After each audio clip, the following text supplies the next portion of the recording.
Coach Booth, Blue Jays won a tournament at Purdue last weekend and host Ball State, LSU, and Northern Iowa this weekend. Go ahead, just give us a recap of last weekend and what you're looking forward to being at home. Yeah, I think last weekend we saw a lot of good things. Played three great teams. Felt like kind of everything went our way when we needed it to go our way against Purdue, and everything kind of went away from us on Saturday and lost a disappointing one against a very good Duke team. But really like the team, like what we're doing, like the potential of this group, and excited about three great teams coming to our place this weekend, and should be a fun atmosphere, and hopefully people will come out. Questions? I think it's done for all of us. So the weekend is Libero winning an MVP of the tournament. I just don't remember when that's happened. Like, what is it? What type of level does a Libero have to play at to win an MVP of a tournament with All-Americans sprinkled all over the floor at offensive positions? Well, Ellie was just fantastic all three matches. The thing that coaches lock into is serve receive, right? And she did that really, really well over and over again against some good serving teams. And then I think fans see the defense. And I thought, particularly she stood out against Purdue, like you said, well, I guess Chloe's not an All-American yet, but most likely going to be an All-American if you're guessing, and then Hudson is. And I just thought she read the court so well that she just really made a difference, making plays at big moments. So well-deserved honor for Ellie, and I think really good, she played this role her freshman year a little bit during COVID, but I think really a good, hopefully stepping stone for a great season. Kind of seemed like Ava came out with a certain type of edge this weekend. Does that come with just having a full year of experience under her belt? And I mean, those were some big matches this weekend in a tough environment, but she didn't really back down.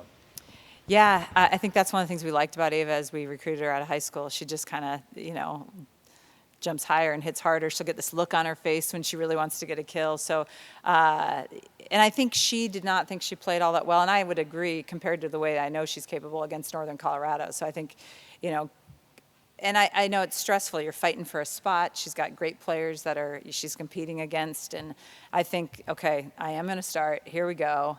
I think she just kind of showed the confidence that she needs to play with and played the best that we've seen her play, this weekend. And I think it'll continue going forward. And she had a little bit of an ab strain early during preseason, so she wasn't hitting all that much. So she was just kind of getting her stride again. What would you like to see from a weekend-to-weekend growth in the efficiency of the right side of your offense?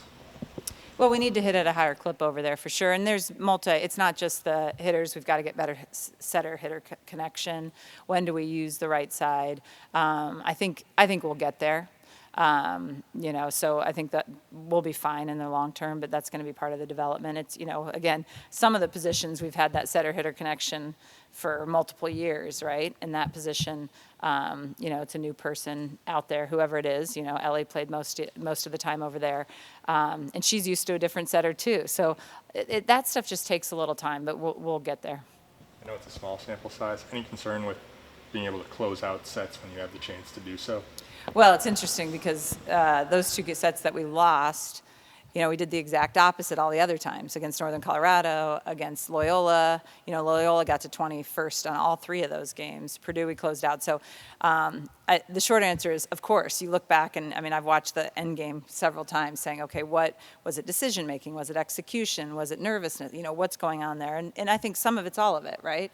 There's pieces at different points. But no, I think overall this team is really poised. And what I didn't see was safe swings. I didn't feel like we were tipping.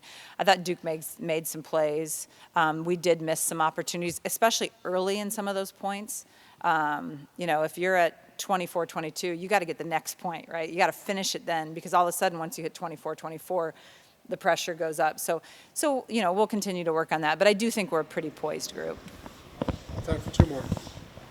When you see the slide being as effective as it is, especially to a multifaceted degree, with Kiana and Anne-Marie both terminating at high clips on that particular, I don't know if you call it a setter play. How dangerous does that make your offense when you have multiple players, when you switch out your middle blockers that can both run that and terminate at a high clip? Well, anytime that setter's front row, you're wanting, at least I'm usually wanting to spread that offense, and then hopefully you have someone coming out of the back row. So you've got, hitters coming from all spots. And teams have to make a decision.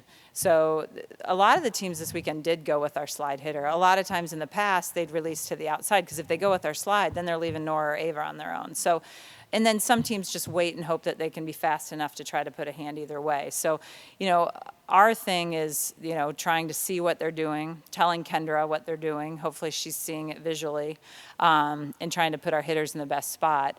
I thought, Purdue did a lot of waiting and reacting. And sometimes I thought that block was closed, and Kiana in particular did a great job of just threading the needle a couple times on times that maybe the block was like this small of a crevice, and she was able to find it. It was pretty impressive. I know Creighton isn't participating in volleyball in Nebraska, but as a volleyball coach, how important is an event like this to the sport of volleyball and to just women's sports in general? Well, I think it is amazing. I mean, they added the concert to that, and I think had you not had the concert, it still would have filled up. And I've had people say, women's sports can never do what men's sports can do. And it's a testament that people are understanding that, particularly volleyball, people love to watch. And as much as there is men's volleyball, women's volleyball supersedes men's volleyball. And a lot of people love the action of the women's game because the points are longer. And the athleticism is really, you can lean into that and see how high the players jump. And so it's a great day for our sport. I think you're going to see other people around the country try to emulate some of these big events, which is huge. And we're in talks on some things with, not at a football stadium, but of ways to grow the game. I think volleyball is really at an inflection point of, just kind of going. And it's great to be coaching and being a part of it at this point.